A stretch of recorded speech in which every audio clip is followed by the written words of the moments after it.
예, 개혁신당 이준석 후보 관련 소식입니다. 사실 대학을 주로 다니면서 20대 청년층의 지지에 호소하고 있는 이준석 후보. 오늘도 한강공원을 찾았다고 하고요. 성수동도 가고요. 신촌도 가고. 그런데 여전히 비호감도가 높다라는 이야기가 나오고 있습니다. 왜 그런지 한번 분석을 해보겠습니다. 자, 이준석 후보는 왜 이렇게 본인에 대한 비호감도가 높은지 이렇게 얘기하더군요. 들어보시죠.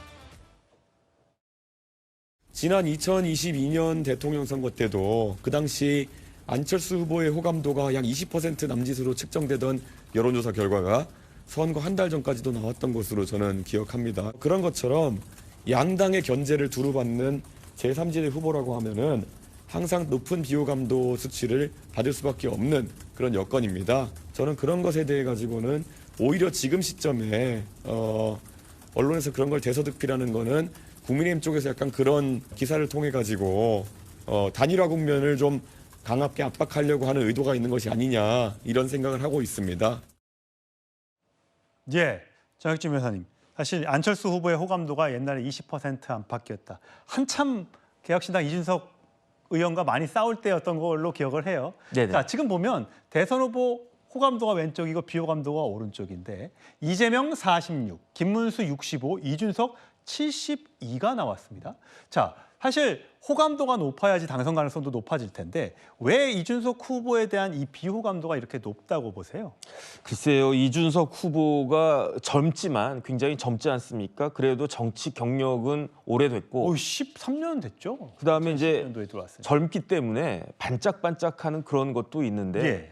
그런데 아무리 봐도 제가 봤을 때에도 일단은 보스 같은 느낌은 아직까지는 들지 않는단 말이죠. 지금 개혁신당의 대표도 했었고 그 이전에는 국민의힘의 대표였단 말이에요. 그렇습니다. 그러니까 사실은 굉장히 대표 역할도 그 어마어마한 자리도 했었는데 그럼에도 불구하고 아직까지는 이준석 후보 하면은 반짝반짝 빛나는 젊은 정치인 이 이미지가 강하지 우리나라를 이끌어가고 많은 사람들을 포용하는 그런 보스 같은 느낌은 아직 안 든단 말이에요. 더군다나 이준석 후보가 85년생이거든요. 3월 31일이 생일이더라고요. 예. 근데 우리나라 대한민국 헌법에 따르면 만 40세가 넘어야 대통령 피선거권이 있습니다. 그러니까 만약에 그 대선이 조금만 더 빨랐다라고 하면 이준석 후보는 아직 나올 수도 없는 그렇죠. 조기 대선이 아니었으면 나오기가 쉽지 않았겠죠.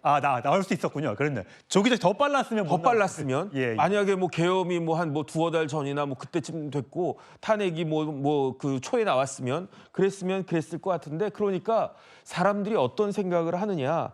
이준석 후보가 이번 출마에 대선 대통령 후보로 출마를 했지만 본인이 직접 당선되기 위한 목적보다는 하나의 경력 쌓기용이 아닌가 그런 생각들을 많이 할 수밖에 없는데 그런데 이번 대선은요. 민주당을 지지하는 유권자든 국민의힘을 지지하는 유권자든 굉장히 절실한 대선이잖아요. 예. 그 절실한 대선에 이준석 후보가 나와 있으니까 민주당 쪽에서도 그렇고 국민의힘 쪽에서도 그렇고 그렇게 탐탁치 않은 그러한 대선 구도 자체가 그렇기 때문에 실질적으로 이준석 후보에 대한 비호감도보다도 더 높은 비호감도가 저런 식으로 조사가 되는 것이 아닌가 저는 그런 느낌을 받습니다. 예, 그래도 이준석 후보는 홍준표 전 대구시장과 굉장히 각별한 사이잖아요. 마지막 배웅 자리에도 이준석 후보가 함께 했었는데 잠시 보고 오시죠. 나는 그만뒀으니까 이제 이번 대선판은 양자 구도로 가겠네. 이재명인데 이준석 두 사람이 잘하라고 생각합니다. 예, 강성필 부대변인. 네. 사실 이준석 후보가 국민의힘의 당대표에서 쫓겨나기도 했고요. 여러 가지 우여곡절을 겪었는데 사실 개혁신당의 당대표였던 허은하 후보와도 결별을 했고 네. 오늘 전해진 소식이었습니다만 정책위 의장을 했던 김용남 전 의원도 민주당 이재명 후보 지지를 선언했단 말이죠. 네. 주변에 있는 사람이 계속 이렇게 이제 사람들이 모여들어야지만 그 후보가 더 돋보이고 더 앞으로 전진할 수 있을 텐데 주변에 있는 사람이 떠난다. 자, 이것 때문에 확장성이 부족한 것 아니냐라고 생각을 하시는 분들이 계시나 봐요. 그러니까 이준석 후보는요. 제가 오랫동안 봤는데 확실히 정치적으로 감이 좋고 정말로 뛰어난 정치인에는 틀림없습니다. 그런데요, 막상 지도자는요, 능력도 중요하지만 인품이 더 중요합니다. 역대 대통령들의 평가를 봤을 때 김대중 전 대통령께서는 가장 존경받는 대통령이라고 하거든요. 근데 노무현 전 대통령은 뭐라고 평가하냐면 도와주고 싶은 사람이라 그래요.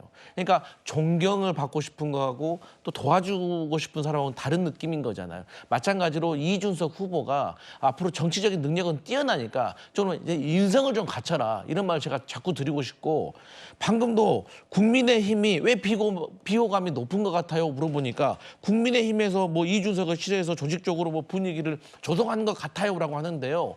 국민의힘이요, 그렇게 짜임새가 있는 정당이냐면 지금까지 이런 상황이 오지 않았어요. 국민의힘이 그렇게 할 능력이 없어요, 지금. 그러니까 핑계를 대더라도 좀 그럴듯하게 돼야지. 허은하 의원 같은 경우도, 전 의원 같은 경우도 제가 뭐 자세한 내용은 모르지만 어쨌든 본인 따라서 개혁신당까지 용감하게 오신 분인데 본인이 품없어야죠. 그래서 저는 이준석 후보는 나이도 젊고 능력이 있으니까 조금 더 풍성적으로 조금 성숙되면 더 좋은 정치인이 될 것 같습니다. 예, 지금 발언도 강성필 부대변인의 개인적인 생각이었다는 점 말씀을 드리겠습니다. 과거 뭐 DJ나 YS도 40대 기수론을 들었습니다만 당시부터 뭐 존경받는 정치인이었는지는 모르겠습니다. 자, 지나고 나서 10년 뒤, 20년 뒤 이준석 의원의 모습은 어떤 건지 지켜보시는 것도 관전 포인트가 되지 않을까 싶습니다.